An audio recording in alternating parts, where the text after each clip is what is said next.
Yes, we are emergency. We are depressurized. We do need to return back to, we have 177 passengers.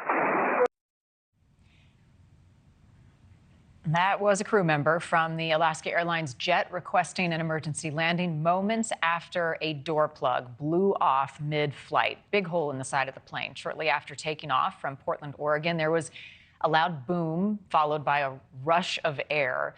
The plane landed safely back in Portland about 20 minutes later. Thankfully, no one was seriously injured. But can you imagine being on that flight? The door panel that blew out landed in someone's backyard in the Portland area. 2 cell phones from the plane also fell to the ground and have been recovered. The FAA has grounded Boeing 737 MAX 9 aircraft while it investigates this issue. Joining me now, Dr. Shawn Pruchnicki, Professor of Aviation Studies and Integrated Systems Engineering at Ohio State University. Thank you for your time this morning. I want to start with this new report that there was a warning light that had gone off on this aircraft in 3 recent flights, and the plane was not being used on long flights, particularly those over water. That seems highly alarming to me. What's your read on it? Well, so the reason this is done is that if the aircraft were to experience pressurization problems, that you want to be able to return to an airport quickly, as the example happened. What happens is when you have repeated pressurization problems that are undetermined why that's happening, then what will happen is they will put these restrictions on an airplane. So that's why they did that. And that's not unheard of in the industry until they're able to nail down exactly why that's happened. And it could be simply just mechanical with the pressurization system, not necessarily something as rare and as serious as something like this. So with this door plug coming off and the hole in the side of the plane, how much worse could this have been at this point in the flight? Well, not necessarily from a structural standpoint of the aircraft coming apart, but the worst case scenario is, had this happened at a higher altitude, what very well could have happened was, and probably what would have happened was, anyone that was up and around, standing around the aircraft, anyone who would not have had their seatbelt on or their seatbelt not secure, very likely would have been sucked out of the airplane. And this is why we advocate so strongly that you have to keep your seatbelt on when you're seated. You have to keep your seatbelt snug. And it's only because this happened at a lower altitude that if there was someone up and around, because it happened at a lower altitude, that's why that didn't happen.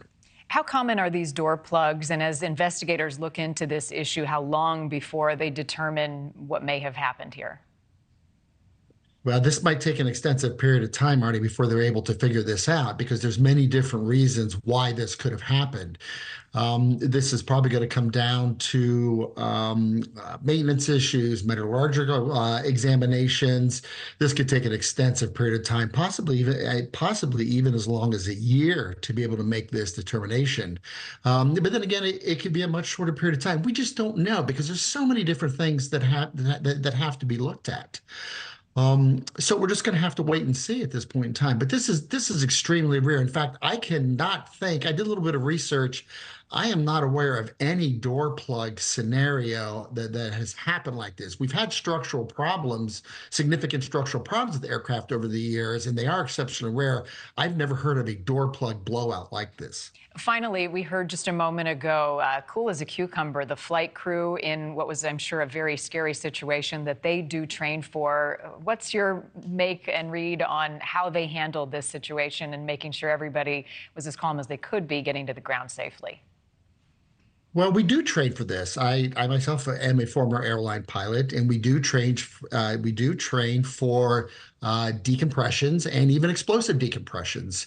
And this is what we do. I myself have had decompression on 2 occasions, not an explosive, but a decompression where the mast did drop. And it's all part of our procedures. And, who we should, I think in this case, really focus on is the flight attendants in the back, because up front, we can't see the amount of damage until someone calls up and tells us. But the flight attendants can actually see this, right? So So they're the ones that we really should applaud here. We have very clear-cut procedures up front how to handle this, a very clear checklist how to follow, but unbelievable for the flight attendants and of course the passengers. But when talking about the crew, unbelievable for the flight attendants to be able to see this, and of course for the passengers. But when we're talking about crew, amazing, the flight attendants, but they're certainly trained to deal with unbelievable occurrences. And it sounds like they did just once again a phenomenal job. Thank you for watching. Go to newsnationnow.com to find NewsNation on your television provider. And don't forget to click the red subscribe button below to get more of NewsNation's fact-driven, unbiased coverage.